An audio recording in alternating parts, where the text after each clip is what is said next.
Let's start off with a look at a global currency movement that we're seeing, the euro sliding to a 2-week low this morning. Many saying looking vulnerable to more losses against the dollar. What's your outlook for the euro dollar as we progress through this week?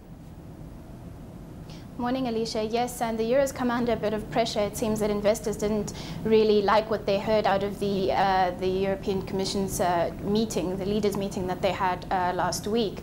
But over the medium term, well, in the short term, we'd expect that the euro-dollar exchange rate would maintain sort of current levels, sort of 130 to 134 range, heading into the end of this year and early next year. But if you look ahead into the end of Q1 next year, we'd actually expect to see a bit of a comeback in the dollar, or conversely a greater weakening in the euro, largely as a result of those ongoing debt issues in the eurozone. Ireland still looks quite vulnerable, and internal politics in that country mean that although they're likely to secure the World Bank's bailout, there might be some issues there next year with opposition parties claiming that they would then seek to renegotiate that deal if they were able to seize power next year. And there are also some internal issues in some of the other EU nations. And so we would look to see a greater weakening in the euro to perhaps the 125, 120 level